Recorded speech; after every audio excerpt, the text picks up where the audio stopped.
Welcome to the Places and Profiles podcast, the podcast that explores the issues, stories, and people that have shaped places into what they are today. Here's your host, Adam Kamek. If you're interested in starting a podcast, then Podcaster's Paradise is an invaluable resource for you. With step-by-step video tutorials, a tremendous number of resources and templates, and daily support, Podcaster's Paradise is by far the most important resource for any aspiring podcaster. Plus, if you join Podcaster's Paradise through my link, then I will promote your podcast on the show. Check out Podcaster's Paradise at placesandprofiles.com/paradise. Hi, everybody. In today's episode, I spoke with Randy Head from UC Riverside about Switzerland. Switzerland is such an interesting country, a mountainous country with 4 distinct languages that's nestled between much larger countries, much larger powers, that has a tradition of neutrality, that has an interesting legacy of having the headquarters of numerous international organizations, yet being reluctant at the same time to join various international organizations. Switzerland has been at the epicenter of migration in and out of different places throughout its history, during World War II, with Tibetans coming in the 1950s, with Tamils coming in decades later from Sri Lanka. Switzerland has been affected by the French Revolution, by the Revolution of 1848, and by so much more. Switzerland is such a fascinating country with so many different distinct characteristics, and this was a fascinating conversation with Randy Head. I hope you'll enjoy this episode. Hello, everyone, and welcome to the Places and Profiles podcast. Today, I'm speaking with Dr. Randolph Head about key events in the historical and cultural development of Switzerland and some of the issues and challenges faced by modern Switzerland. Randy is a professor of history at the University of California, Riverside. He is the co-author with the late Clive Church of A Concise History of Switzerland, and he is the author of Janach's Acts, Social Boundaries, Identity, and Myth in the Era of the 30 Years' War. For more information, please check out the show notes page for this episode at placesandprofiles.com/6. Randy, welcome to the show. Glad to be here. Well, thank you so much for joining me. I greatly appreciate it, and I'm sure the listeners do as well. So since Switzerland is the focus of our conversation today, I want to start out with just an overview of what Switzerland is. We have this modern notion of Switzerland, some things that as outsiders we might associate with Switzerland, but of course there's so much more to what Switzerland itself is. And I feel like the appropriate place to start is with the geography. So how would you describe the geography of Switzerland? What is really distinctive that we should know about the geography of the country of Switzerland? Well, most of your listeners, of course, when I say Switzerland, will think of the Matterhorn. And that is not entirely wrong. Switzerland is characterized and its history has really been shaped and people's lives have been shaped by the Alpine range, the Alps that stretch across east to west, across modern Switzerland. Obviously, the mountains are there. They can continue into France and Austria. And although they only take up about half of the land of Switzerland, that's still quite a lot of mountains. Although only a small part of the population has ever lived in the mountains, which are obviously less friendly to agriculture and to cities and so forth.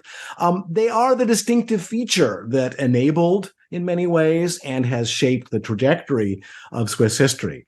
And then on top of that, they've become an icon. And in my own work and in thinking about Switzerland, it's always been the case that there's the facts on the ground, and then there's the myths and the images and the expectations that have been built on top of those facts on the ground historically that are really distinctive. I mean, I think that's true of any modern nation, but it's particularly visible in the case of Switzerland and has been one of the fascinations in my study of it. All right. And now that we have this background on the geography, the mountains, the Matterhorn, the Alps, the land and the physical features itself, how about the people in Switzerland? Now, they're associated with neutrality. They're associated with a sort of different style of government, having the canton system, having a democracy, but that is often cited in the US and elsewhere as being a little different in some ways than how we might think of democracy in the United States or in other places. So how can you describe the governmental system of Switzerland and this notion of neutrality that is so much associated with Switzerland here in the modern day? And both of those are products of very long and fairly complicated historical developments. No one before about 1600 used the word democracy about any part of Europe. Europe was, in the understanding of its inhabitants, including in Switzerland, a place ruled by lords. What shapes Switzerland first is, of course, the complexity and the fragmentation of the people who live there. Since the end of the Roman Empire, this region has been inhabited by people speaking 4 different languages. German, who were invaders at first in the 800s and 900s, or even before that, people who spoke a version of Latin that turned into French, people who speak Italian, and a small number in the mountains who speak a language called Rhaeto-Romance. So it's a complex and fragmented territory. The mountains contribute to that by fragmenting, by creating barriers, but also by creating pathways, by creating connections. The passes in the mountains are just as important as the peaks. In fact, if you had asked any Swiss person in 1700, what's the Matterhorn, they wouldn't have known what you were talking about. But if you had asked them about the passes, they would have known every little pass through the mountains. So the landscape and the culture and the politics was shaped by this fragmentation. In effect, it's not unfair to say that the trajectory of political history in Switzerland is a matter of a certain amount of luck. Various noble dynasties that would naturally, in the expectations of people from that period, have built up kingdoms or duchies and so forth, died out in the Alpine region around 1200, 1100, 1300 in that period. And as a result, a different kind of political organization, the corporation, the group of people banded together to manage their own political lives, took an unusually prominent place. Now, this is something that was happening in all of Europe, but corporations in France or in England or in Spain were always impaired, in a sense, against the nobility and the king, the emperor, against hierarchical authorities. The dying out and the luck of the absence of resources to attract nobles and of noble families in Switzerland meant that the corporate entities dominated. Now, we connect those corporations. They were cities, but they could also be monasteries, villages, valleys, all sorts of different spaces could be organized by the leading people, or let's be honest, the leading men in that area to form a corporation. We connect them with the democracy, the modern kind of democracy that exists in Switzerland today, a very well-developed, extensive democracy with a lot of direct democracy. But those corporations were not democratic.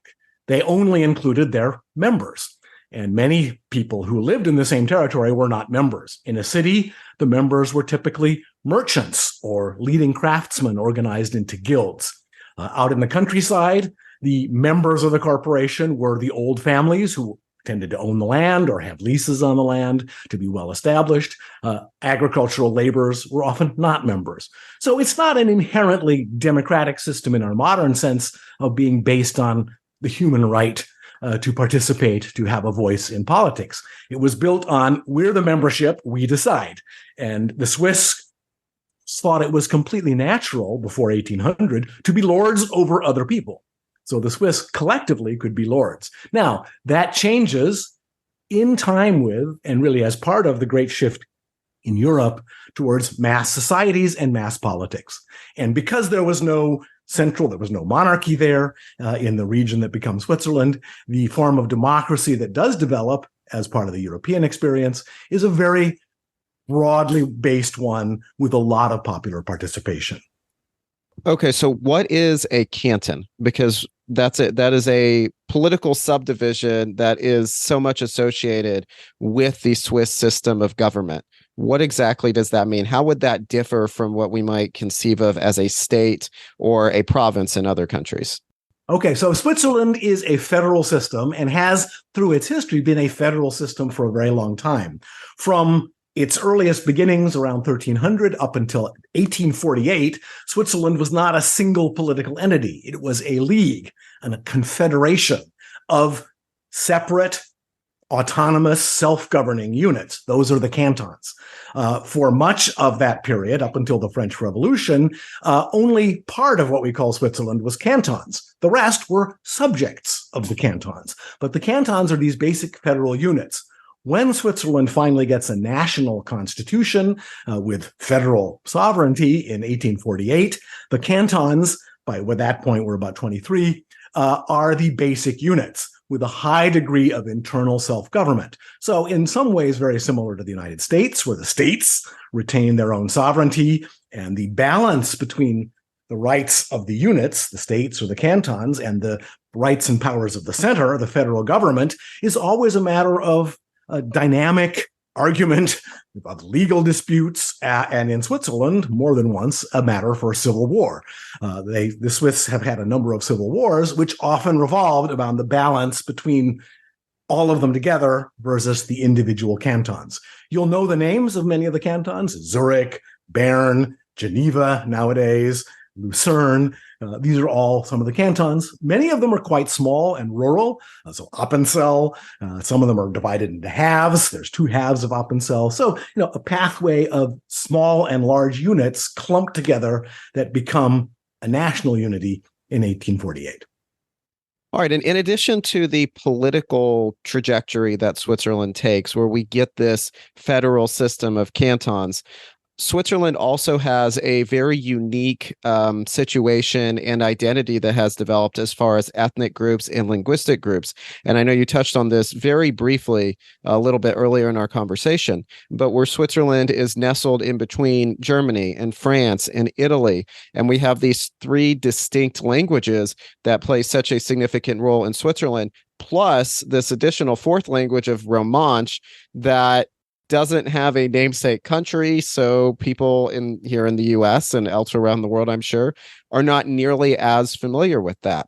What exactly is Romansh, and how has this system of these 4 languages, these different ethnic groups, how has that further shaped Swiss nationalism and the identity of Switzerland? Well, and I think it's important for everyone to know, Switzerland today is about 75% German-speaking, and historically, the cantons that made up this alliance up until the French Revolution were all German-speaking. So the French and the Italian and the Romansh have always been somewhat peripheral, although important parts of this region's history. So German is the dominant political language, but as a federal system, the other languages were able to thrive. You asked about Romansh. This is a language also based on Latin, like French and Italian, that was spoken in the mountains. And I think its emergence as a national language is a good hint about how Swiss history has proceeded. There were people who spoke Romansh mostly in the eastern canton of Graubünden or Grisons ever since the Middle Ages. But it wasn't considered an official language or a national language until 1939 or 1938, I think it was, which is kind of a telling date, just before the World War II. The reason it's a national language, and this is again a very Swiss thing, is that the Swiss held a referendum, right? All citizens got to vote by canton and also by their numbers, whether Romansh was a language and whether it was a national language. And so the 4 million Swiss who lived in Switzerland around 1938 voted to create Romansh as a language, although fewer than 1% of them actually spoke it. Why did they do that? Because in Italy, under Benito Mussolini and fascist Italy, they were saying, well, when we split up Switzerland, the Romansh parts will belong to Italy, of course, because it's just a dialect of Italian. So the Swiss declare Romansh a separate language by a popular vote, partly to sustain themselves and to strengthen their identity against fascism and linguistic nationalism, right? We tend to think that nations are shaped, and this is an idea that the last 200 years, that a single language helps make a nation. It's part of our identity. So in the United States, you get people who say English only because the United States is an English-speaking nation. Obviously, that's contested nowadays, and we can argue about that, but it's a very old and durable idea. Switzerland has never been. There was a dominant German faction, but other languages always played a major role. And it's one of those fragmentations, along with the lack of a central king or noble figure, along with a fragmented geography, that make Switzerland a fragmented country. And language really plays into that. All right, so I want to shift gears slightly. And earlier I was asking you about this path that Switzerland took to having this federal democracy that they have today. And you gave a brief overview of the history there. I want to take a closer look at a few of the main historical events that greatly affected the entirety of Europe, and look at how those in particular shaped Switzerland into what we see today. So let's start with the Protestant Reformation, which is something that I don't think you mentioned in your earlier answer. But the Protestant Reformation, of course, significantly changed so much throughout Europe, especially in Switzerland, where John Calvin is such a significant figure, an outsider, but coming into Geneva, setting up the Genevan consistory and having a very strict, in so many ways, Calvinist lifestyle and system of government adopted in Geneva. So how did the Protestant Reformation affect Switzerland? How did John Calvin affect Switzerland? How did that series of events factor in to what we conceive of as Switzerland? Right. And so the starting point there, and this is the period I study, so don't let me go on too long, but the starting point there is the quite remarkable ideological unity of Western Europe around 1500. The existence of a single church. I like to tell my students that there was no plural to the word church in 1500. There was the church. And despite great internal diversity within that church, everyone or most people thought of themselves as belonging to that single church if they were part of the majority of society. The Protestant Reformation challenges that. And most of your readers or listeners will know that this starts with Martin Luther, a German cleric up in the north of Germany, who challenges various points of doctrine and church organization, not to split the church, that was the last thing that Luther wanted, but to reform it, and get the word Reformation. That movement, Luther's preaching, was extraordinarily affected a lot of people, was very powerful, and it triggers a second branch or a second wave of preaching reform, demands for change that comes out of the south of Germany, which is to say, in those days, Switzerland and into southern Germany. Zurich becomes a major second center of the Reformation in the early 1520s, with strong preaching, with publishing, with throwing out the Catholic authorities and declaring a new Reformed church. And that's the point where the Protestant Reformation movement starts to split. It splits into a Lutheran branch. It splits into the so-called Reformed, which also eventually takes on John Calvin, or the Calvinist branch, which then gets to England. Most Protestants in the United States belong to that Reformed Protestant trajectory. Oh, of course, there's many Lutherans. And importantly, a third branch, the Anabaptists, not quite the same as our modern Baptists, but people who believed in a certain kind of free church that was separate from the state. Those three movements, two of them come out of Switzerland, not exclusively, but in a very important way. This broke up the unity, the perceived unity, the unity in people's heads about religious identity, and led to a great deal of conflict. It tore apart the Swiss Confederation, which at that point was actually doing very well in military affairs and so forth, was expanding, but it was divided. Some of the cantons, being able to decide this, there was no king to tell them what they had to do. Some of the cantons said, the old church is fine with us. Maybe we need some changes, but we can fix it. Some of the cantons, especially Geneva, took the opposite path and created their own new churches. This was a deep, deep division. People had struggled with the idea of more than one church. It changed vast amounts of people's lives. It changed how people got married, changed how they got baptized, it changed how they lived, it changed how they worshiped, and really created a great deal of hostility and polarization. So all of Western Europe, including Switzerland, were polarized. And this is, of course, resonates with some of our modern ideological divisions, was deeply polarized, unable to compromise, unwilling to compromise over existential questions. The Swiss Confederation is weakened by this because they can't agree. They can't agree, for example, when the cantons meet, they can't agree about what oath to swear. About, when they're sworn in to be an assembly of the cantons, the Catholics say we have to swear by the saints and Virgin Mary, and the Protestants say that's blasphemy, we won't do it. So they stop meeting, right? So it could have torn the state apart, could have torn the alliance apart. However, instead, the neighbors were just as divided, and Switzerland manages to survive. It hangs on. Again, several civil wars, a civil war explicitly over religious issues in 1531, another one largely over religious issues in 1656, another in 1715. So they fight over this repeatedly. So it's another division, another fragmentation. And modern Switzerland, and I'm going to segue to modern politics in a way. Switzerland is characterized, among other things, since 1848, by a 7-person executive. There's no single president.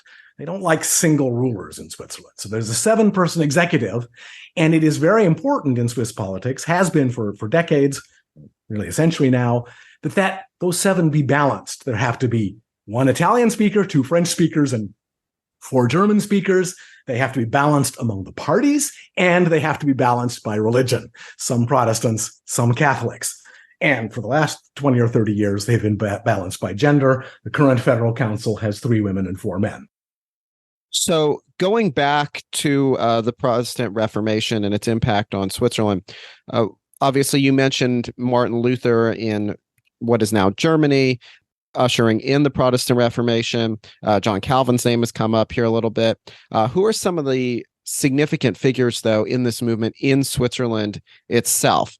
John Calvin in Geneva, but who are some of the key figures to know?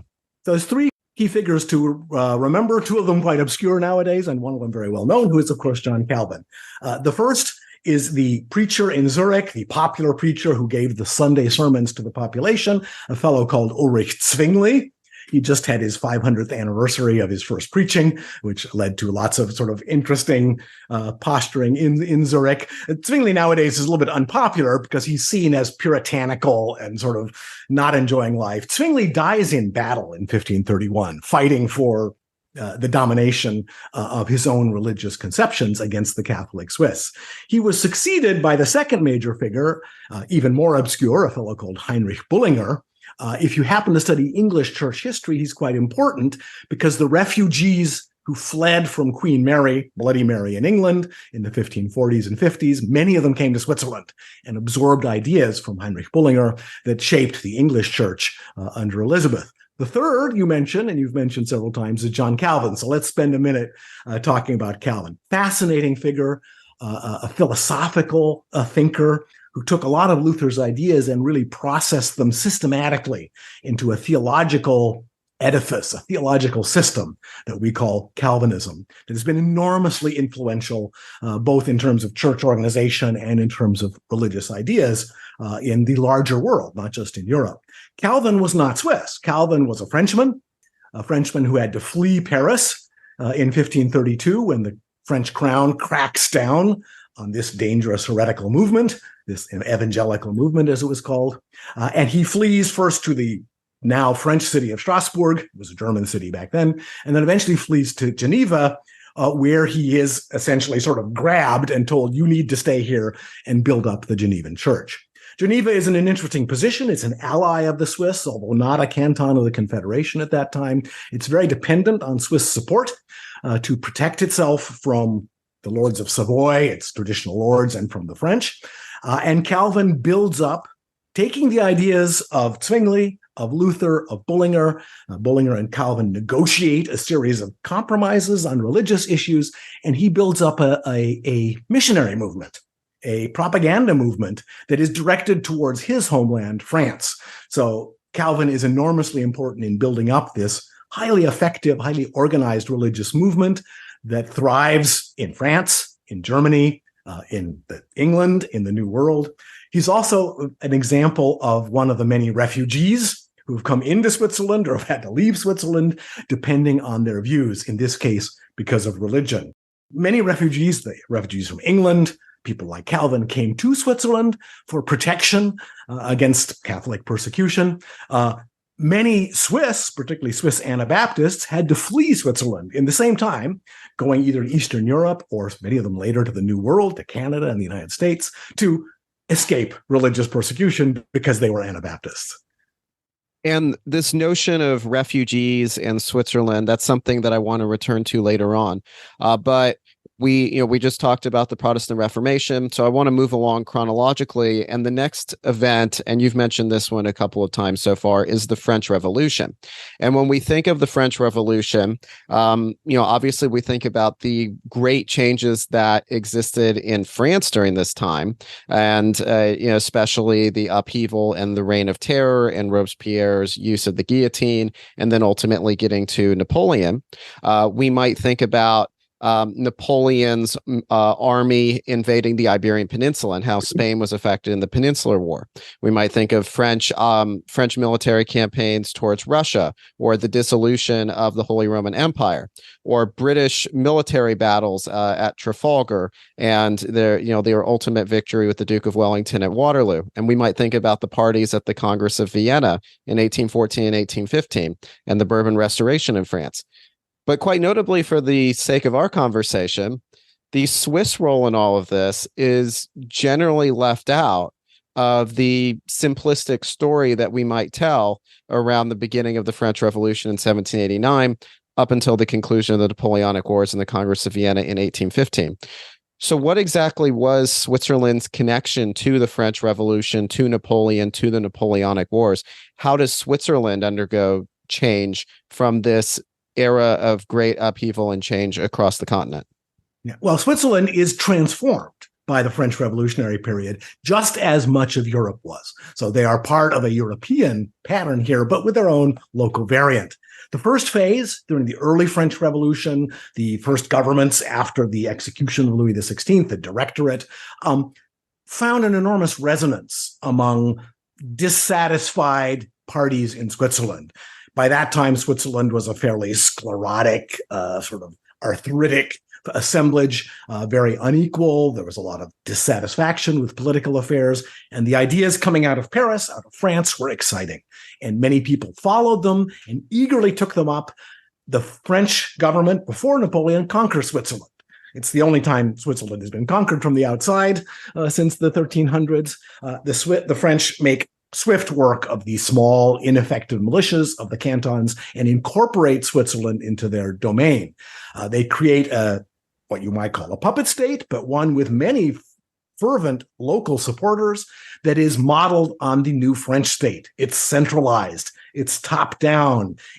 It applies the principles of liberty, equality, and fraternity as a matter of top-down commandment. And of course, as a subject state of the French, it has to deliver up lots of troops. It has to pay money. It has to pay compensation to support the French war effort.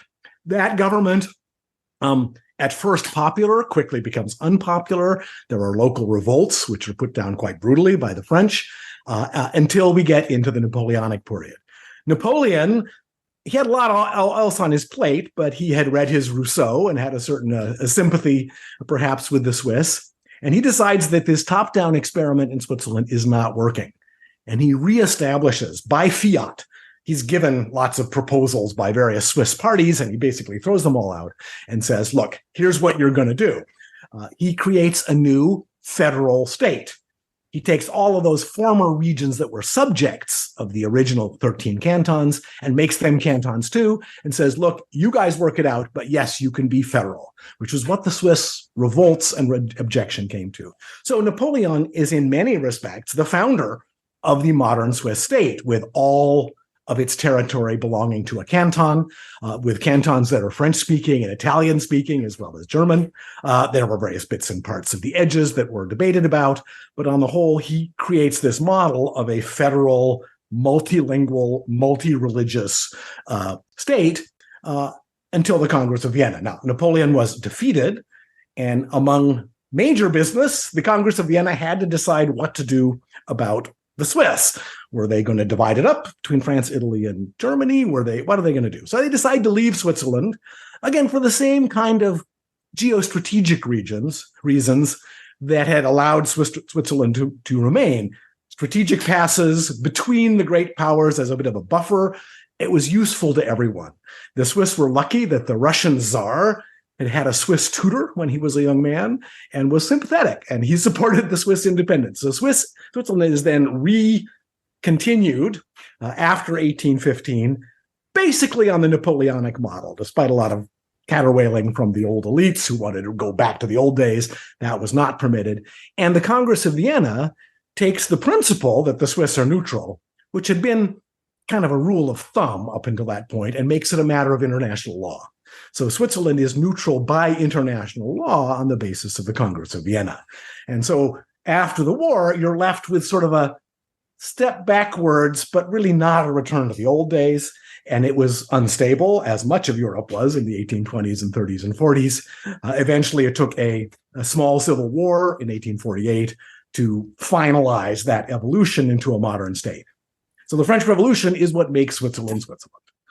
Yeah, and you mentioned 1848 there, so that's exactly where I want to pick up, because that was another time of great upheaval on the continent, where we see the monarchy toppled in France and the ushering in of the French Second Republic.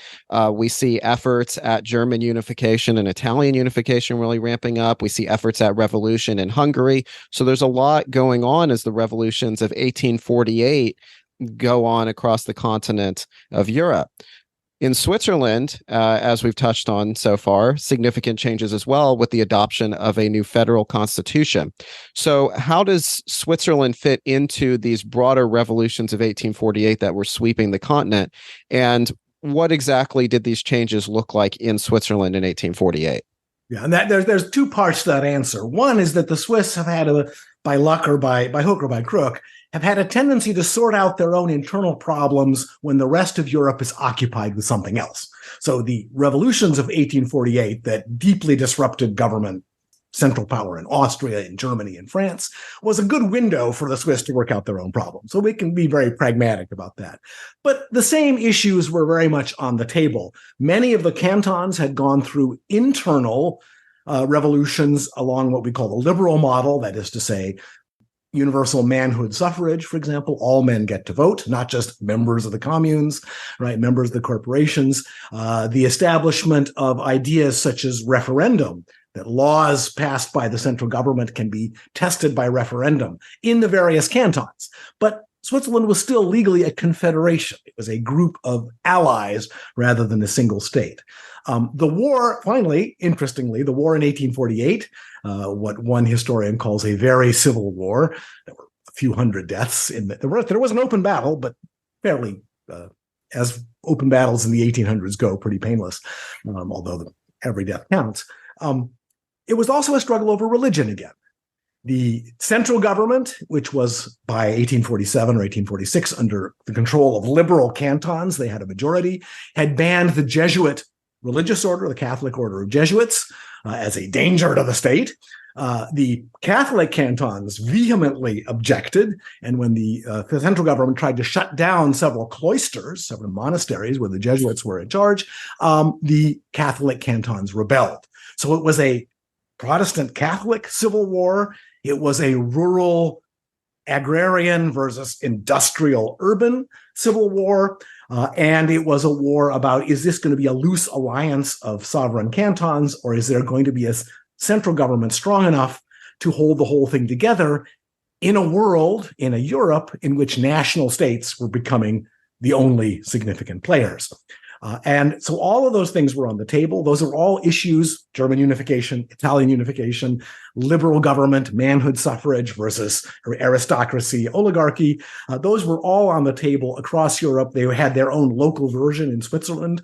The battles were fairly decisive. The liberal forces won easily and imposed, pretty much by fiat, a national constitution with a strengthened, although still relatively weak, central government. This is when the seven-head executive is created, the superiority of national law over cantonal law in certain issues, but the cantons retained a lot of autonomy, a lot of ability to manage their own affairs.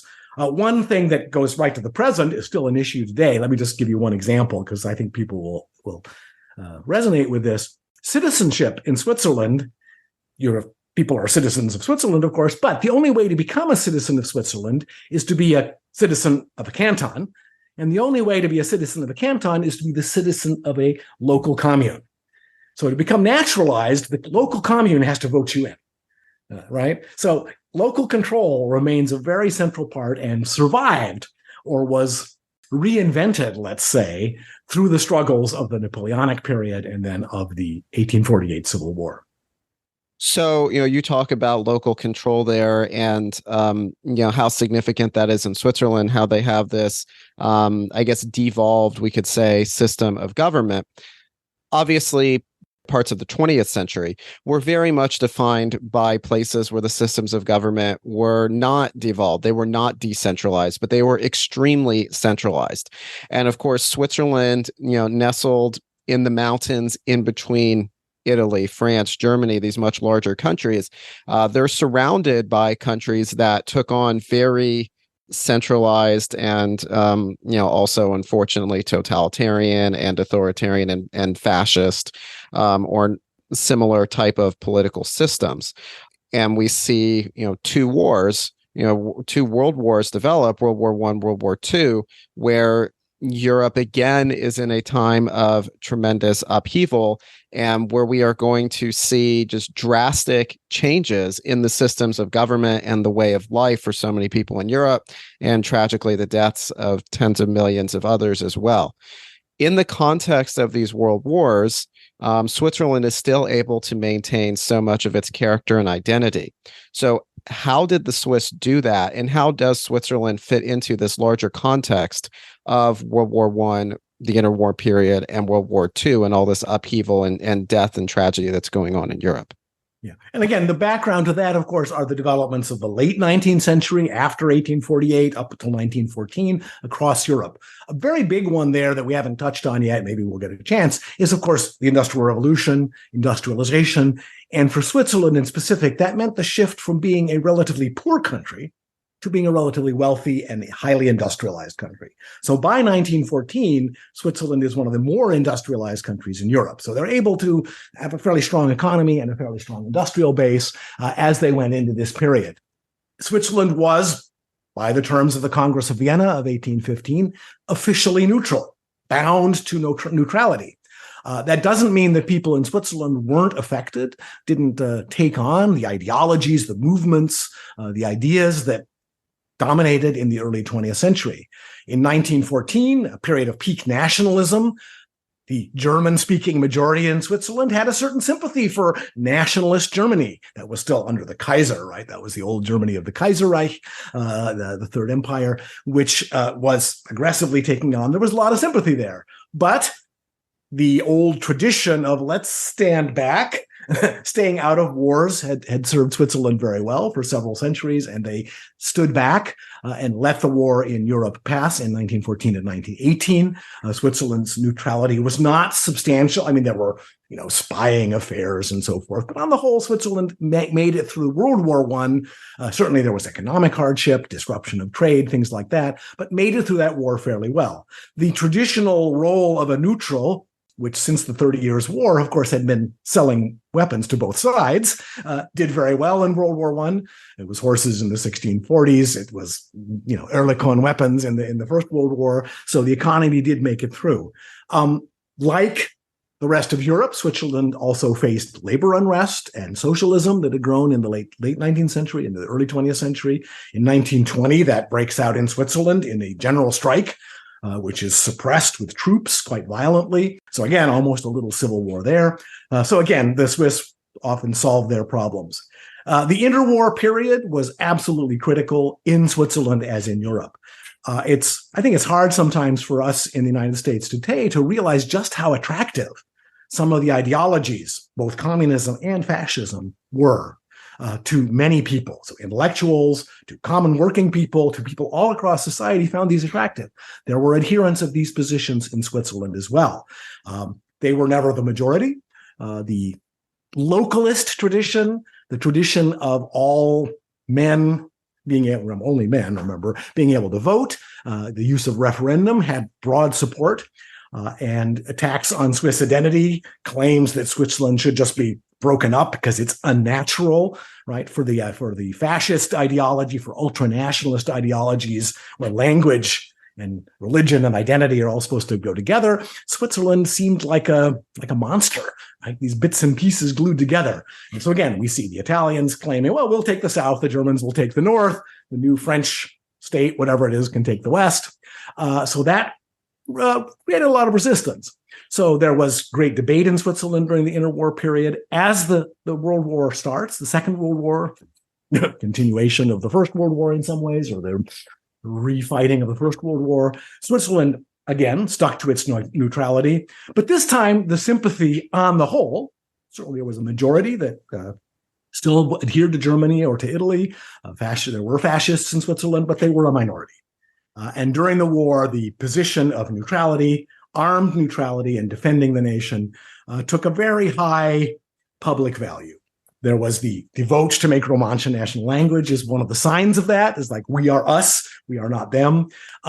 Little things, it's interesting. In Germany, they still wrote with the so-called Fraktur, those kind of block Gothic letters. The Swiss switched to italic letters, just to show that they're not German, right? They wrote German in a different typeface to show their separation.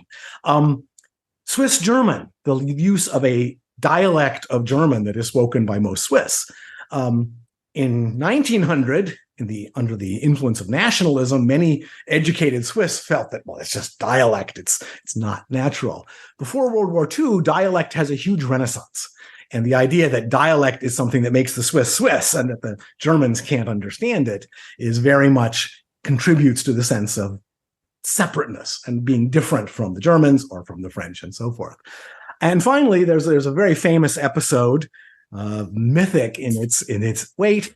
As the war was breaking out, the general of the Swiss army, and the Swiss only elect a general, the parliament elects a general when there's a war. So the parliament had elected a general, a French-speaking, Guisan, who called the entire officer corps of the Swiss back to the meadow in the canton of Uri, on the Lake of Lucerne, where mythically the Swiss Confederation had first been founded in 1315. It's called the Rütli. The Rütli Meadow is this mythical site where Switzerland had its origins. And he secretly called the entire general staff, all the officers, captains and up, I think, to that point, several hundred officers, and told them, we're going to defend ourselves. We are going to fight if any power tries to violate our borders. And that was then, once the officers were back with their troops, was heavily publicized, and again, to express the resistance. Now, as the research in the 1990s particularly showed, the Swiss also made accommodations with their neighbors, with the Germans, the Italians, and with Vichy France. They made accommodations having to do largely with weapons and finance. So the Swiss banks, for example, were able to take gold from the Germans, turn it into hard currency, which the Germans desperately needed. There was accommodation on the issue of refugees, especially Jewish refugees, where the Swiss cooperated or even collaborated with the Germans to close the border to some Jewish refugees. So, there was a very fine line there of survival versus collaboration. And I think the research has really shown how difficult that was for people at the time. Not all, looking backwards, we can say some of those choices are ones that we find to be deplorable, but it was a moment of national threat. This is something, this is getting into things that I actually have heard stories about from my Swiss relatives. Again, looking backwards, we tend to heighten or mythologize what goes on. But I remember one of my uncles telling me he was stationed quite high up in the mountains on a mountain called the Falknis, near the eastern border to Austria. And he said, well, we all knew that our lieutenant was a Nazi. And so we figured if the Germans invaded, we'd have to shoot him first. Now, did they really feel that? Or is that him looking back 40 years later and saying, of course, I was not a Nazi? Who knows? But the war, again, that double layer of sort of identity and myth versus facts on the ground, those came together during the war to form this fairly powerful complex.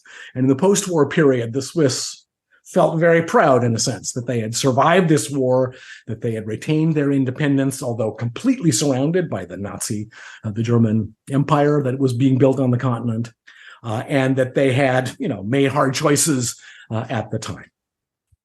If you're an aspiring podcaster, then joining Podcasters Paradise is an absolute must. Podcasters Paradise is a premium membership community that will help you create, grow, and monetize your podcast. With step-by-step video tutorials, resources, and templates, and daily support via the private Facebook group, Podcasters Paradise is the best place to learn how to be a successful podcaster. Joining Podcasters Paradise has helped me with my podcast in so many ways. It is truly a tremendous resource. Plus, as an added bonus, if you join Podcasters Paradise through my link, then after you launch your podcast, I will mention on my show and link to your podcast from placesandprofiles.com, as long as your podcast is not inappropriate and is not significantly opposed to my beliefs and values. Check out Podcasters Paradise and get started on your podcasting journey today by going to placesandprofiles.com/paradise. Again, that's placesandprofiles.com/paradise. And, I want to return to this topic of refugees and Switzerland because it's a very interesting thread running through Swiss history, and I have my own set of familial connections to that topic. But before we do that, at the very beginning of your answer there, you mentioned the Industrial Revolution and Swiss economic development. And you're right, that's something that we haven't really gotten into, but it's so critical to the story of Switzerland and understanding Switzerland today, because we think of Switzerland now as being this extremely wealthy country, a banking capital, also a bit of a tax haven and a place where a lot of wealthy will hide money. That's another thing that is associated with Switzerland. But the wealth that is associated with Switzerland is certainly something that comes to mind when so many people think of Switzerland today. So you mentioned the Industrial Revolution, but what exactly does this process look like, where Switzerland goes from being a relatively poor area to this global banking behemoth and this extraordinarily wealthy country that it is in the present day and has been, for quite a while now? Well, obviously a long and complicated question, but let me hit a couple of high points. One of them has to do with the history of banking, and particularly the private banks of Switzerland, which nowadays really do have that reputation. Any spy movie has to have a Swiss bank with a vault and codes and so forth. Swiss banking was really an outgrowth of Swiss neutrality. The city-states, the cantons, the urban city-states didn't have to spend all this money on defense that people everywhere else in Europe were spending in the 1600s, especially in the 17 and 1800s. And therefore, they built up huge treasuries, which turned into banks. So the Swiss banking industry really goes back to that pre-Napoleonic period because of the capital that was freed up by not having to fight in Europe's wars. Second point highlight is the early growth of industry. Switzerland was a strong site of what's called proto-industrialization, which is the beginning of manufacture, moving manufacture out of the urban guilds, away from the cities, out into the countryside, often as piecework. This was extremely profitable, but in much of Europe, the guilds, in alliance with the states and the kings and lords, were able to block it. In Switzerland, there was no blocking force. It was much weaker, and therefore the proto-industrialization develops. This is textiles. Watchmaking is a Swiss tradition that is by taking someone would manufacture the parts and then go out to the villages and give village workers in their homes the parts to assemble watches. And the third one, which is sort of fun, is cheese. Right? Cheese was a commercial product. Since the late Middle Ages, the Swiss sold seeds, cheese, and fat, so they could buy grain, which they couldn't grow because they were mountainous, right? So the cheese industry was highly industrialized, especially in Bern, Emmental. You've all heard of Emmentaler cheese, the one with the holes, right? This was a commercial product starting in about 1700 that was very successful for export. So Switzerland has that orientation, but the land is not very productive. So as long as agriculture is the basic foundation, Switzerland there were wealthy people, but it was overall relatively poor. With the Industrial Revolution, first water power, and then the introduction of steam, railroads, electricity. Switzerland was an early investor. They had a lot of capital to invest. They invested it. Swiss railways developed. The hydroelectric industry, which is an export industry for many years, was very important. So Switzerland industrializes fairly rapidly and fairly successfully, shifting the population from agriculture, which is simply not doable in the mountains as it becomes commercial across Europe. This is the period, the 1830s, 40s, when local family farms, especially in the hill country and mountains, are all shutting down. They can't make it. Big emigration. especially to Canada and the United States. So we get a lot of Swiss places like New Glarus, Wisconsin, and in Missouri and in other places, concentrations. So by 1900, then Switzerland is an industrial country with an export-based agriculture and an extremely strong banking sector, one that indeed benefits from being this island of stability and security in a Europe that, as we know, throughout these centuries was torn by violence, by wars, by revolutions. Rich people liked to put their money in Switzerland because they felt it was safer there. And on the whole, they were right. That leads to the rise of this enormous banking industry, which people who have been following the news know that one of the three big giants of Swiss banking, the Credit Suisse, just collapsed for bad investments and was bought up by one of the other big Swiss banks, the UBS. All right. And, I teased that we would come back to this earlier. So let's go for it. This subject of refugees and more generally migration and people moving in and out of Switzerland. This is something that we discussed earlier when we looked at the Protestant Reformation and we talked about John Calvin as an outsider coming in. We talked about Anabaptists going out in many cases. When you were talking about World War II, this is a subject that you mentioned. And, for me, I had my grandmother and her brother. They were living in southern Germany, in the city of Konstanz, near the Swiss border. And in order to escape the Nazis, they fled as refugees to Switzerland for a short time period before ultimately making their way to America. And there are stories, for so many like that. You also mentioned that there were times during World War II when the border was a little more sealed and it was a little harder for people to come to Switzerland as refugees. But this topic of refugees and migration, of course, it goes beyond the Protestant Reformation and it goes beyond World War II, where there were revolutionaries in the 19th and 20th centuries coming to Switzerland. Vladimir Lenin sought refuge in Switzerland. All sorts of people in the 20th century trying to escape dictators and oppression coming to Switzerland. And now we have this situation where Switzerland is not a part of the European Union, but it is a Schengen area country. And there is free flow of migration from within Europe in Switzerland as part of the Schengen area. So there's obviously a tremendous amount to unpack here, but it's a very unique story and unique history with migration and with refugees in Switzerland. So can you go into a little more detail on some of these key features of the Swiss history surrounding migration and refugees and some of the unique aspects of what this system has looked like?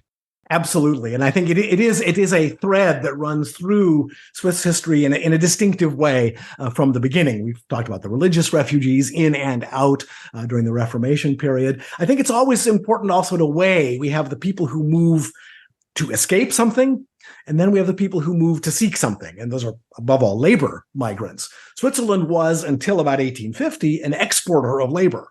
The most famous version of that, the one that's most visible, is the export of soldiers. Switzerland provided mercenary soldiers to the rest of Europe. There's the famous guard of Louis XVI that was murdered by the mob during the French Revolution. Those were Swiss mercenaries.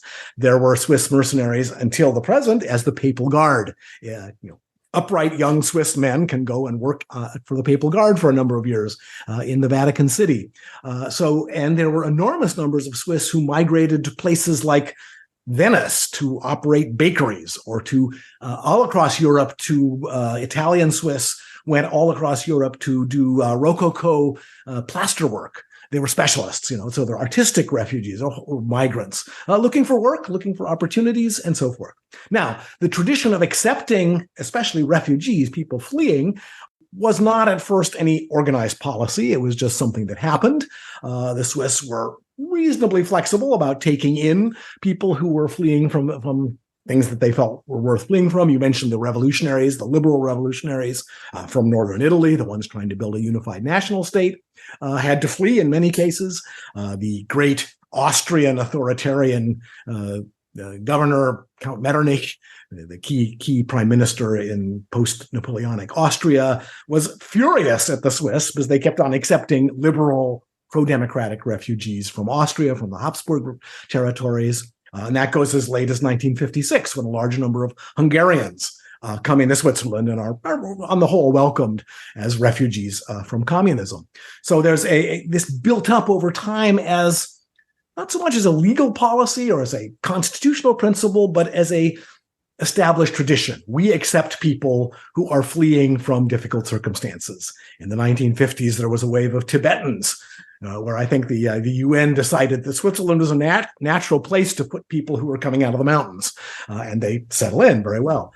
There's Tamils in the 1970s and 80s from the civil wars in Sri Lanka and others. So there's a fairly long tradition of this, but there's always been the risk or the possibility of backlash, that these are undesirable refugees. And that takes two forms. It's been a very central issue in Swiss politics since the 1970s, that too many labor migrants are coming in. They're making Switzerland less Swiss.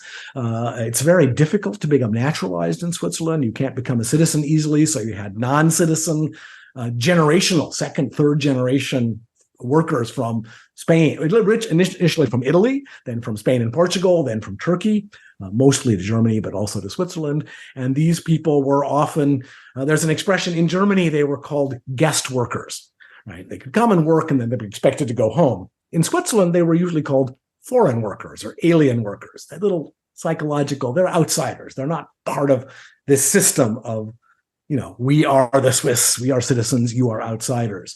And that was leveraged and mobilized by a series of political movements starting really in the 1970s. Their slogan at first came from World War II, and it was, "The boat is full." The metaphor of a lifeboat that only has so much room. And if we let everybody in, the lifeboat's going to sink. That was a fairly potent political argument that was used by populist and right-wing political forces, then really mobilized very effectively and with very broad support by the Swiss People's Party, the SVP, Schweizerische Volkspartei, which is to this day the largest party in Switzerland.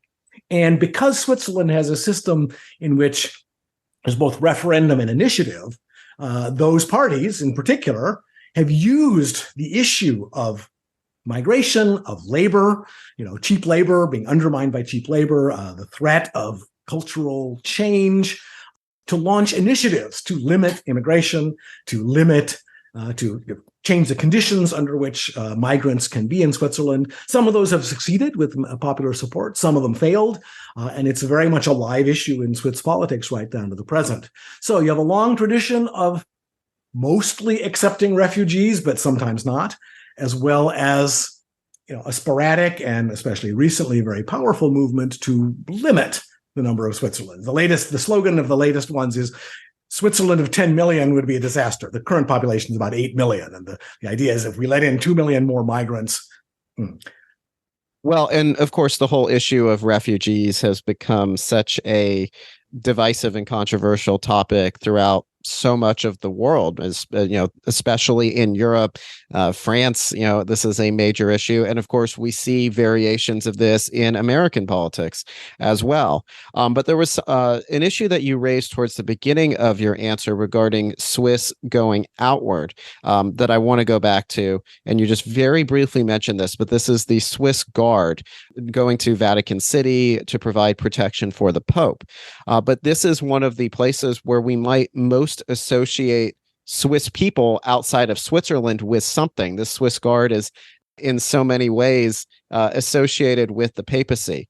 Now, Vatican City, it's surrounded by Rome, it's surrounded by Italy. So, to someone just looking at it on the surface, you might think it would make sense to have Italian personnel defending the Pope. So how did this arrangement go about? And I know this long precedes anything resembling a unified Italy or a modern country of Italy. But how did this arrangement come about where there are Swiss personnel that are defending the Pope? Yeah, and we have to go back to around 1500 when Switzerland was actually an effective military unit. The Swiss defeated the Dukes of Burgundy in 1476. They captured Milan briefly in the early 1500s. So they were a potent military force. Their troops were highly desired, and they were definitely for sale. Selling troops to foreign rulers was one of the key sources of wealth to the urban elites. They would hire, essentially go out and recruit farm boys, build up regiments, and then sell the regiments to whichever king paid the best. This becomes a problem, especially during the Protestant Reformation. There are Swiss entrepreneurs selling troops to the King of France, and also selling troops, other entrepreneurs sending troops to support the Protestants in France during the civil wars, the religious civil wars in France. The practice develops, and there's a shift as the Swiss become less effective militarily. They don't use artillery. They've got those halberds. They're actually no longer an effective military force. They continue to be valued and continue to be sought out as mercenaries, especially in France, all the way up until 1798, essentially as internal security forces. They're trustworthy because they're not local. They're outsiders. They have their own command structure. They're not going to integrate, is the theory, with the local society. They're not going to sympathize with local rebels. So they are kept on largely as security forces for kings, for governments. That is their role in the papacy. The papacy was, of course, a self-governing state, a monarchy under the popes, an elective monarchy under the popes until the 1850s or 1860s. Until 1871, really, with the unification of Italy. And so the popes hired Swiss troops because they were politically and ideologically reliable. That regiment, over time, mutates into the personal guard and security force that is the modern Swiss Guard in the Vatican. Again, the tradition is they have to be Catholic. I'm not sure. I think they have to be unmarried. It's seen as a stint. You go do it for 5 or 10 or 15 years. A certain number of them become lifetime professionals in the Vatican. Many young Swiss men, mostly from the Catholic rural cantons, where Catholicism has remained the strongest, go and do it for 5 or 10 or 15 years, and then come back home. They're well paid. They're highly trained, but they are the last remnant of that idea of a export of military labor. So something that started really as a necessity, first, because there was overpopulation in the countryside. There were just too many people, and young men had no future, so they joined the regiments. In those days, in the 16 and 1700s, of course, the death rate abroad is very, very high. Most of those guys never come home. The word Heimweh, or nostalgia, was actually originally used as a medical diagnosis for Swiss mercenaries in Paris in the 1700s. Doctors diagnosed this sort of sadness they had because they kind of knew they were never going to go home, right? So this is something that starts out of those roots, and the Vatican Guard is the last bit of it. But again, it's been transformed into a very different kind of force. But the idea that, well, these are politically reliable, they're outsiders who are not beholden to any local political issues, I think is probably what makes them still attractive in the Vatican. All right, so maybe 2 more questions, and then we'll wrap up for today. But the next place I want to go is the connection between Switzerland and international and supranational organizations, because Switzerland seems to have a very odd sort of legacy, I guess we could say, in this area, where so many prominent international organizations across so many disciplines and areas of life have their headquarters in Switzerland. The International Red Cross, the World Health Organization, World Trade Organization, the League of Nations coming out of World War I was headquartered in Switzerland, and Switzerland joined that reasonably quickly. In sports, we see that FIFA, the international soccer governing body, is headquartered in Switzerland. The International Olympic Committee is headquartered in Lausanne, in Switzerland. But at the same time, on the opposite end of the coin, it took Switzerland until 2002 to join the United Nations. This was after countries like Palau and the Marshall Islands and Micronesia, that are remote and far-flung corners of the world that had barely been independent at that period, that were just achieving their independence, that don't have a lot of money in some cases to cover UN membership dues. They had joined. Switzerland waited until 2002 to do that. The European Union, Switzerland is not a member of the European Union still to this day, as the vast majority of their neighbors have been a part of the European Union or predecessor organizations for decades now. But as we touched on earlier, Switzerland is a part of the Schengen region. So while they don't use the euro and they're not an EU member, they basically adhere to European Union immigration and migration policies. So on the surface, this seems like a very mixed legacy that Switzerland has with these international and supranational organizations. Why is that the case? Can you make sense of this situation where they have so many of these organizations headquartered there, yet they're reluctant to join others themselves? Yeah, well, and you put your finger exactly on the point there, Adam. It's very nice. And I think this is a combination of both the legal and the mythic side of Swiss neutrality, right? And there's the push side and the pull side. Why don't they want to join? Why do other people want to settle? Why do other organizations, international organizations, want to settle there? The neutrality story, let's call it, is that Switzerland has always been neutral, armed. We defend ourselves. We don't participate in other parties' wars. And there's definitely a germ of historical truth in that. But neutrality has also shifted constantly. What it means to be neutral is obviously not the same when you're surrounded by lords and ecclesiastical territories as it is in 19th century nation states, as it is in the interlinked modern world of large global organizations. And the Swiss have wrangled over what neutrality means from the outset. One moment, I think it's just recently, when Russia attacked Ukraine and started the war in Ukraine last year, there was a hot debate in Switzerland about what Switzerland could do while still preserving its neutrality. And opinions diverged widely. The populist conservative forces, the SVP in particular, said, we're always neutral. That means we don't participate. We can't, Swiss arms, major manufacturers of arms in Switzerland, they sell their arms with the proviso. You can't sell them to someone else, right? They're contractually limited because that might violate neutrality. It was considered, national news in the US when the Swiss joined the sanctions against Russia after the invasion of Ukraine that, well, what's happened to Swiss neutrality? Well, neutrality is very hard to define when you get down to the nitty-gritty. Is selling weapons to both sides neutrality, right? Or is that just war profiteering? And so opinions have diverged and do. The flip side is, why are all these organizations in Switzerland? And I think one reason, of course, is the legal foundation. Switzerland was neutral, so it's neutral turf. Nations that might be at odds, whether it's over trade issues at the WTO, over matters of war and life and death at the UN or at the League of Nations, you don't want to be on one country's turf or another country's turf, because that gives one country the other the sense of advantage. So it's very useful to have a place that doesn't belong to any of the alliances. So the political machinations, the political rationality kind of merges with this myth, the Swiss are always neutral, to reinforce the sense that, well, we don't want to get involved. So Switzerland, for a long time, doesn't join the UN. The formal reason, usually quoted, was that the UN can demand its members to take action, including military action, against someone who violates the UN Charter. And the Switzerland said that would not be in keeping with our neutrality.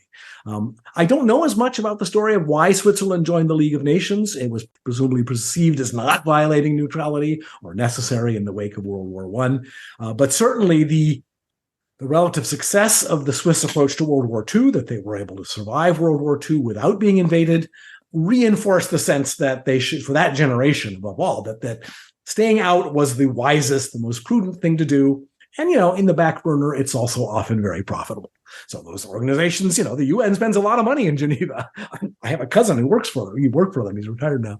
It's a very good source of income. All those organizations spend money. They bring prestige. The Red Cross, again, the Red Cross is based in Switzerland. So it will never be based in one of the belligerents, at least officially, right?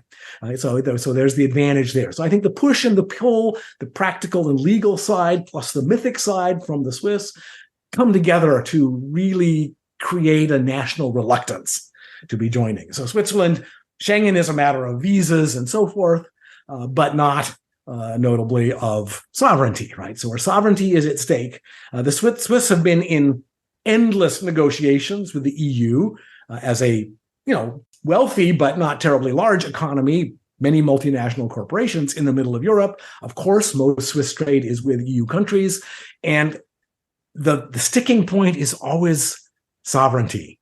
There's a charter. It's actually probably forged, but a charter from 1291, which is the mythical founding date of the Swiss Confederation. And one of the provisions of that charter is that we will accept no foreign judges over us. So today, this year, especially the SVP, but also Swiss constitutional lawyers will say, well, we can't put ourselves under the jurisdiction of the European Court of Justice, High Court of Justice in Strasbourg, because those are foreign judges. It's not unlike the position that you see in England among some people. It's like, well, we can't accept the jurisdiction of a foreign court, even though we're part of that court. So that kind of, connecting a 13th century charter with 21st century politics, again, it just stresses how important national mythology is. And I think that's true about every nation, every modern nation, but it's really visible and sort of it's alive and robust in the case of the Swiss and their perception of the world. Well, and the Swiss decision to remain out on the outside looking in from the United Nations for so long was very unique. As far as the European Union goes, you're right that the United Kingdom is trying to take a similar position moving forward now that they've left the European Union. Norway, Iceland, I mean, these are other European countries that have been on the outside looking in with the European Union. Norway seemingly not being particularly interested in joining, but doing a lot of trade with European Union member countries. But it is notable nonetheless that Switzerland has continued to remain on the outside of the European Union and that they have had this reluctance over the years to join many of these international organizations. But one final question for you as we move towards wrapping up for today. In the introduction, I said that we would be looking at issues and challenges faced by modern Switzerland. And we have obviously discussed a wide variety of these already related to migration and refugees, related to banking, related to the Swiss structure and system of government. So we've looked at several of these, but are there any uniquely Swiss challenges or issues that we haven't touched on today, but that would be important for someone to understand the Switzerland of 2023 and what could happen in Switzerland in the next few years ahead of us? I tend to see Switzerland less as unique, but more as sort of a different configuration of shared issues. So I think the example I would point to immediately is global climate change, and the way that's affecting Switzerland is especially vulnerable because it's mountainous. It's the glaciers. Not only will that affect the ski industry, the lower altitude ski resorts are all going out of business now because they have no snow, but the hydroelectric business is dependent on lots of rain and snow on the mountains, which is now at risk. Temperature change, climate change is a huge issue.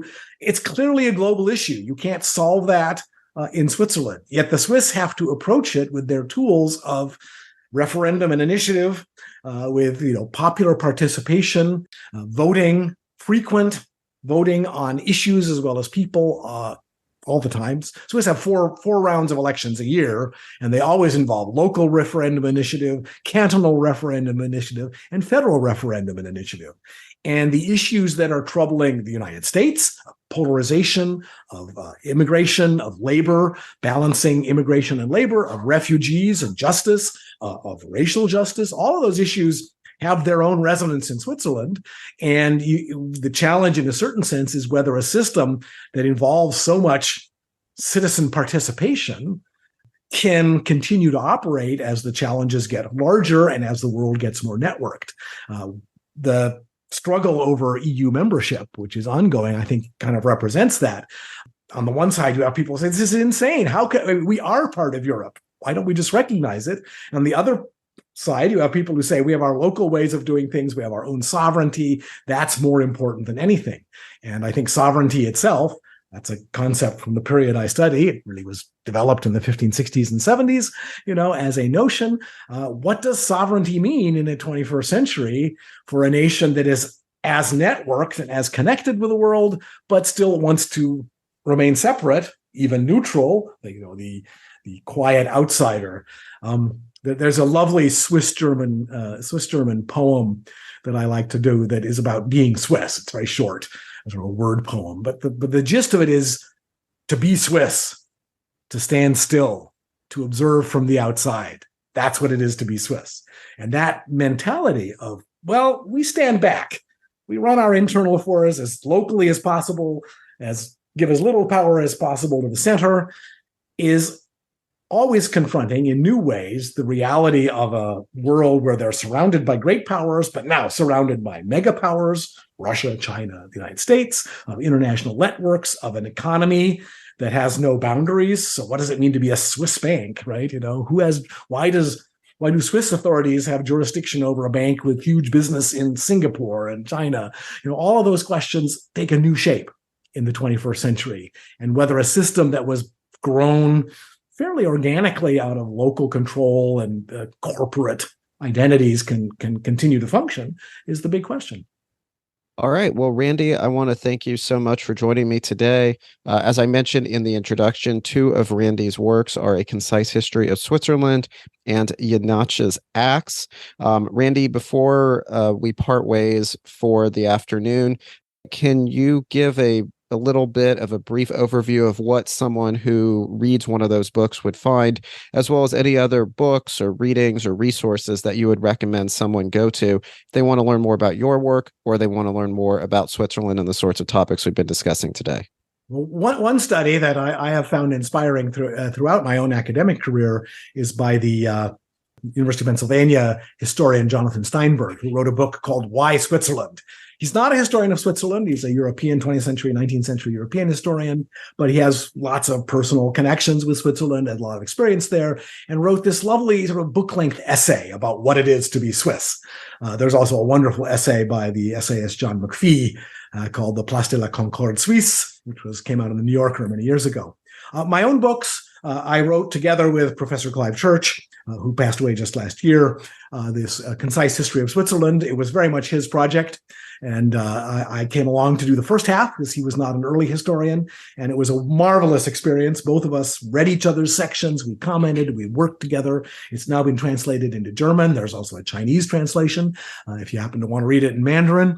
And that is very much intended as a history of the Swiss political system, the Swiss as a nation, if you like, as it emerged. So it doesn't talk about the Romans. It doesn't talk about early Christianity. It really starts in about 1400 and goes right up to the present. We updated the German translation to go up to 2021. The other book that you mentioned, Janach's Acts, this is a local study on Eastern Switzerland of a interesting fellow who has had a lot of historical resonance called George Janach. He lived in eastern Switzerland during the 30 Years' War. He was a military entrepreneur. He hired and supervised mercenaries. He fought in the 30 Years' War. Interestingly, he started out as a Protestant pastor, eventually becomes a general, a colonel of his own regiment, and then becomes Catholic. And I wrote this little book. Let me just say one more thing about Mr. Janach. He dies in 1639. He's murdered in 1639 by an axe. And he's murdered by a man dressed as a bear. And so I said, there's a story there. What's going on with this story? It's been recycled and retold through the centuries, including a 19th century novel that's very famous. And it's a way to think about how identity can work in the 17th century, but also how identity is then constantly rewritten in the 18th and the 19th and all the way to the 21st century. There's a movie version if you want to see that as well. So that book is very much intended for non-specialists. It is an academic book, so it's serious in its intent, but it's also meant to be a little bit of fun to the reader. And again, he was murdered by a man dressed as a bear. What was that? All right. Well, Randy, thank you so much for joining me today. And I just want to remind everybody listening that the show notes page for this episode will be available at placesandprofiles.com/6. So this being the 6th episode of the show, placesandprofiles.com/6. That's the place to go. And all of the books and resources that Randy just discussed that I mentioned in the introduction, all of those will be linked, will be available in various forms at the show notes page, placesandprofiles.com/6. And Randy, again, thank you so much for joining me today, for being so generous with your time, and for coming on the show to talk about Switzerland. Thank you so much. My pleasure. My pleasure. There's a lot more to talk about. So, of course, yes, we can do a part 2 sometime. But thank you so much. Thank you for listening to today's episode of the Places and Profiles podcast. Please visit placesandprofiles.com to subscribe and listen to more episodes. Come back again soon, and thanks for listening.